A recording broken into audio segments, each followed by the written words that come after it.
Welcome to the Observation Deck, everyone. I am Captain Ron, and tonight I'm joined by Michael, the founder of an organization called Beyond Being Human Media. We don't know what the Beyond Being Human movement's all about. Why don't you give us a fuller background on what you guys do there? Okay, so we've got 5 hours, don't we? Right. Okay, well, it's interesting you say it's a movement. I never called it a movement as such, but other people started calling it a movement. It sounds And that way, sure. when I first heard it, it was like a little bit of a surprise. I had mentioned the People's Disclosure movement and, the spiritual awareness expansion movement. And kind of Beyond Being Human is a cross of exactly those two things. The whole project started when I had an angelic encounter. Is the only way I can really describe it now. Well, share that with us. Tell us what happened. So, I mean, are you somebody who's deeply religious, or did this throw you that way, or what happened? Well, I've always been kind of spiritual, and I'm never religious as such. Okay. I remember even in high school and early teens, and I always believed that reincarnation was a true thing. I always believed in God, not necessarily Jesus or Buddha or any particular kind of leader in spirituality, but I just knew, I felt very strongly that I was a soul with a human body rather than the other way around. And cut a long story short, so this logo is from Robert Kirby, and I was doing some personal development workshops with him, and he's great and with lots of people. I was doing those for over a couple of years, sort of a lot of weekends and what have you. And I guess I was expanding spiritually, emotionally, getting some wisdom on all sorts of different aspects.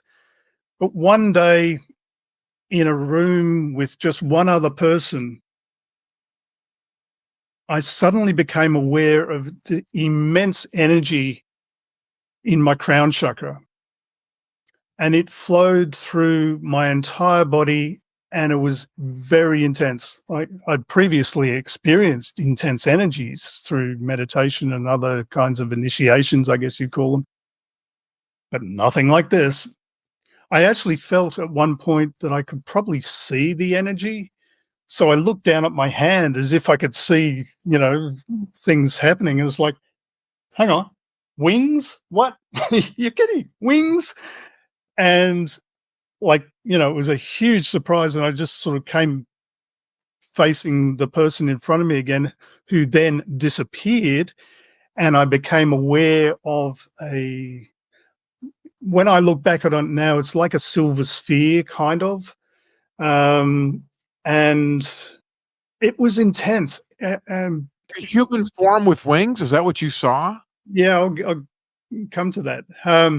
So I was looking forward, but somehow in this changed awareness, I could see behind me. And I've since heard that other people have actually experienced this as well.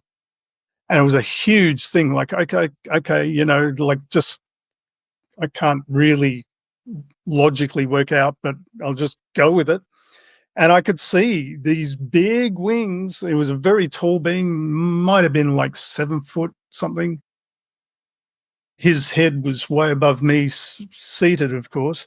But at some point, he actually kind of straddled me and lifted me up. And because I kind of remember like, whoa, what's going on? Anyway, the pressure was building to such a point that I actually started to have tears, not from emotional, but just from pressure, like almost pain, but it wasn't pain. And I just had to kind of relax, just breathe. It's all okay. Whatever's going on, it's all good, fine, and the pressure would build up again. So in that process, I didn't ask any questions. I didn't sort of want to stare at the guy. But what I did see was almost like a footballer, like with big muscles, but big wings, big white wings, just two wings. I've heard of other ones where there's multiple wings. Michael, could you feel him physically? Like you said, he lifted you up. Did it feel like a human lifting you? It kind of did, but a little bit sort of lighter. I became light. Well, in more ways than one, I guess. And, it was just so out of this world.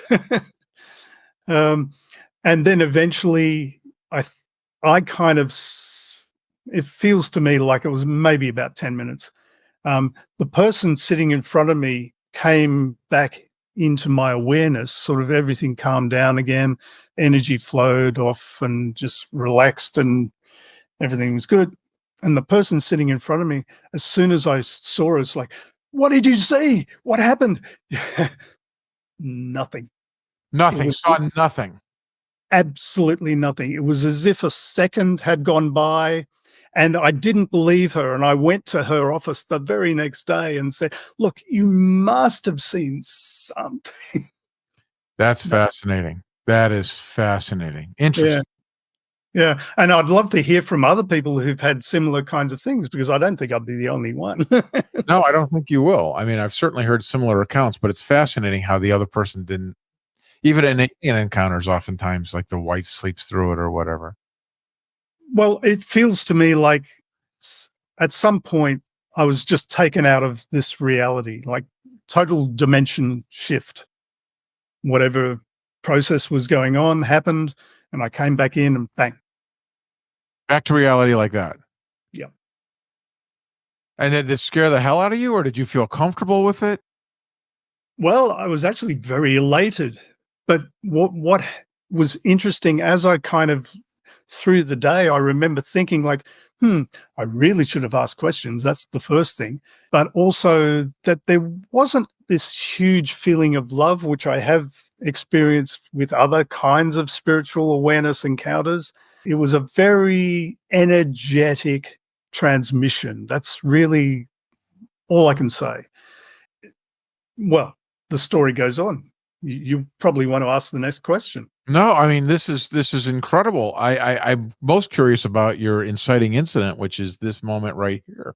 And it sounds like you just kind of went about your day after that. How did you do that? Well, what was really interesting was I told a few people, and it was like I just got blank faces. This is as if like that, almost as if I wasn't even talking to them. It was really odd. And I think if I asked anybody who was in that same workshop, that they would not remember me saying anything. Oh my God, that's interesting. I really believe that. And I feel like, I was quite excited. Yeah, I was saying, I just experienced it. Now, you said you didn't ask any questions. Did you feel like you were downloading any information or anything, or it was just like this experience? Okay, well, that's sort of the next question. What happened was, not at that time, I didn't feel a download, but it's actually been growing and growing and growing in awareness and in my ability, I guess, to open up to other dimensions.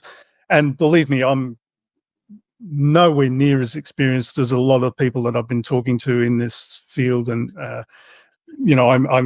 I feel very honored by the angelic kingdom to,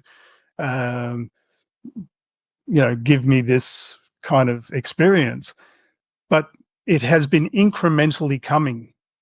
So one key thing that happened to me, actually two things. I should preface it by saying before the angelic encounter, I had met Mary Rodwell and been to one of my first, I think, UFO groups. And so, maybe mingling with that crowd is like, then have an angelic encounter. Yeah, okay. It does feel that way. It's the first thing I thought of that got planted in your head, because Mary Rodwell, of course, is a hypnotherapist who works mostly with ET experiencers. Exactly, yeah. Anyway, so after the encounter, I rang her up and told her about it. And she said, well, maybe don't rule out that it actually could have been an extraterrestrial that might have looked like an angel. And that one question has sent me on a quest for knowledge for 5 or 6 years since that first encounter. But one big thing that happened to me that I can remember exactly after watching lots of YouTube videos and reading books, and it's like my brain was stretching so far and fast. It's like, whoa, this is incredible. So many entities and all. UFOs didn't particularly impress me all that much. I had seen some, but I remember one particular time, maybe about a month after the encounter, where I was moving from my bedroom to the office, and I was sort of like stopped in my tracks, and I just felt like, okay, pay attention, something's happening. Energetically, I think I was just called to notice. That's the only way I can really describe it. And then as I look back on it now, it's like, boom, here's a sphere, and the words beyond being human came to me. It's like, what's that? Beyond being human. Yeah, okay, cool. But then the idea of a project, doing all of the research that I've been doing, now go present it to the world. Now, for me, and I should say, me doing a public interview video, this is probably one of the first that I've done. I haven't done many, and I generally really shy away from it. I don't like doing it, right? I understand that. We appreciate you taking the time today. This is an interesting story. Can I ask you something real quick here, Michael? You said something very interesting. You said, go ahead. Like just a little bit more of the story. So I took that in, and it's like, okay, you want me to do a presentation, and I didn't even know who I was talking to, and I put that in the back of my mind and thought, okay, well, that's fine. And about a week later, I was talking to a friend, an 80-year-old lady, fantastic woman, very switched on, and she was fascinated by what I was telling her. And she rang me about a week later and said, come and do a presentation at my place and tell everybody. Like, she gathered 20 people. And so, okay, I'm a multimedia producer. I quickly put together a PowerPoint, but I didn't know what I was going to say or how I could talk with any kind of authority on anything. So I called Mary again and said, would you help me? I think I need a bit of assistance. And bless her cotton socks, generous soul that she is, she said yes. Yeah, she's wonderful. Great. Yeah, we did a co-hosted kind of presentation and went through the whole hybrids and, the different ET races and what's going on, basically. And what was fascinating for me after that was I suddenly realized, okay, it wasn't that I had to do that presentation. It was for me to formulate and categorize and get all of the different moving pieces into some kind of logical order, because that's what I hadn't been doing, just watching, random videos and all of that kind of thing. And when I realized that, I suddenly went, well, I'm a filmmaker. Why don't I do a documentary? And that's really when the project of the documentary of Beyond Being Human was born. So did that start the whole organization? Well, slowly, bit by bit. I think it might have been Mary or somebody in the crowd as such introduced me to a producer in America, and we had worked for about a year developing scripts, making contacts, and I met a few people. I did one radio interview with her. We were at a point where the script was looking good. We had enough kind of general approvals from various people to appear on the documentary. So we thought, okay, well, let's see what Hollywood's got to say. She was on her way from the East Coast to the West to pitch the documentary. She calls me up and says, well, I'm sorry, I can't continue. I am having my own abduction experiences and they're all demons. Oh my God. He's like, oops, okay. And, here I am in Australia. She has all the contacts. It kind of like, okay, what do I do? So I just thought, well, I'm just going to close the book for the moment and see what happens. 4 years later, Oh my. I was even watching the domain name come up and say, you need to renew. I was thinking, $20. I don't think I'm ever going to get to that project. And just as an aside, I had the worst health year in my entire life of 63 years old last year.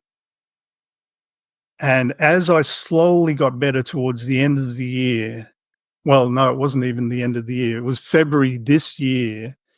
Again, suddenly the same kind of thing where, okay, stop dead in my tracks. It's like, oh, pay attention. Do it now. It's like, okay, I got it. I can hear you. Fine, fine. And from that point, I should preface, when I was a teenager, I was a little bit clairaudient. I could hear people's thoughts at various different times. Huh. And sorts of things. So messages from other dimensions didn't strike me as an odd thing. And anyway, so do it now. It was almost like the energy was this huge kick up the button, like get out of bed, because I'd literally been so not well and also depressed. And I won't go into all of that, but I'm sure people get the idea. And it was like, whoa, okay, you want me to do what? And at that point, I had only really just started to going on walks again. I live in an eco village and we've got sort of acres of land. It's very, very beautiful. Crystal Waters Eco Village in Queensland, Australia.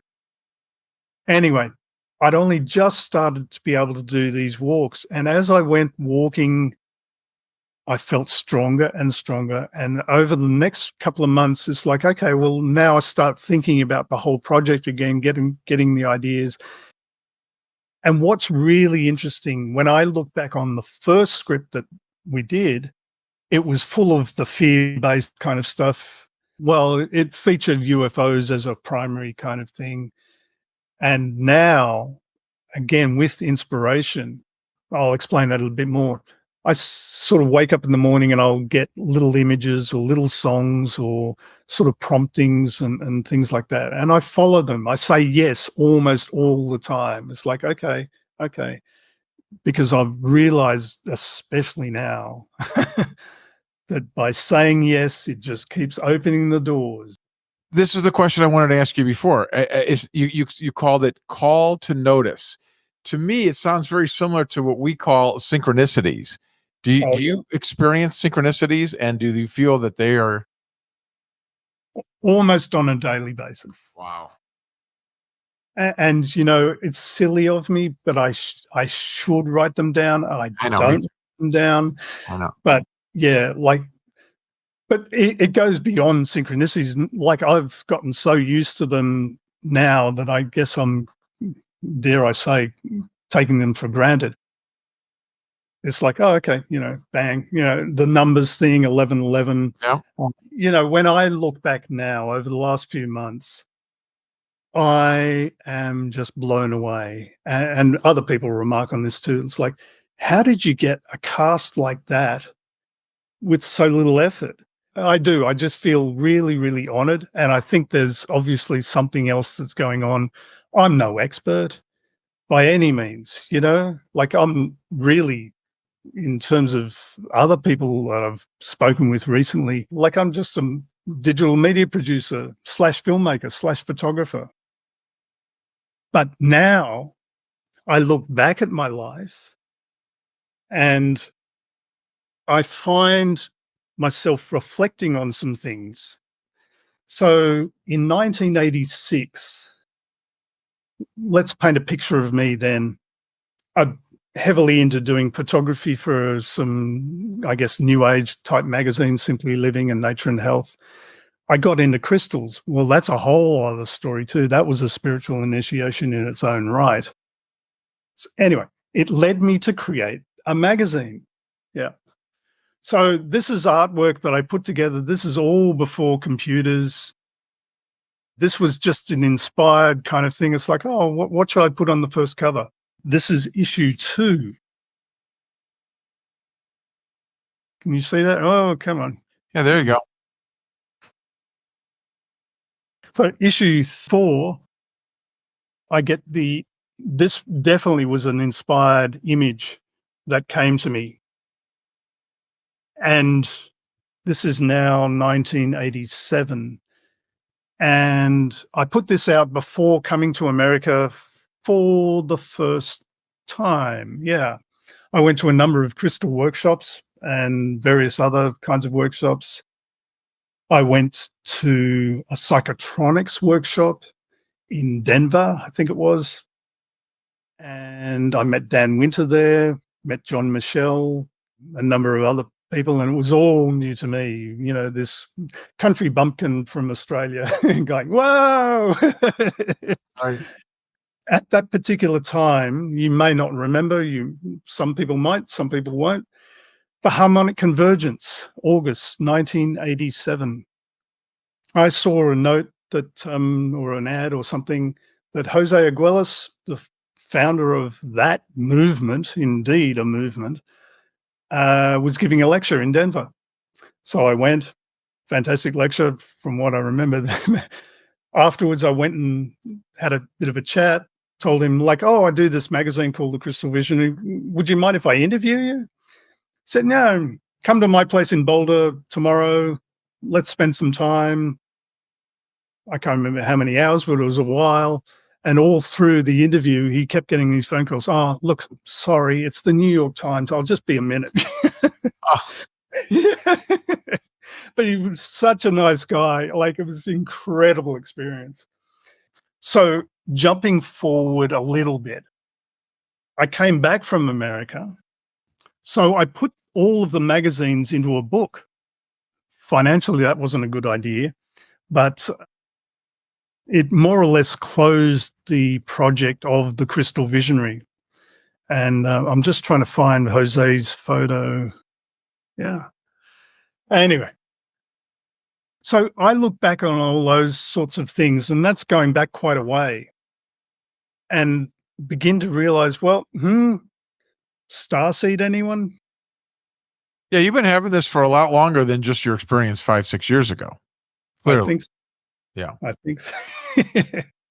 Okay, so through this experience, you want to do this vision of beyond being human.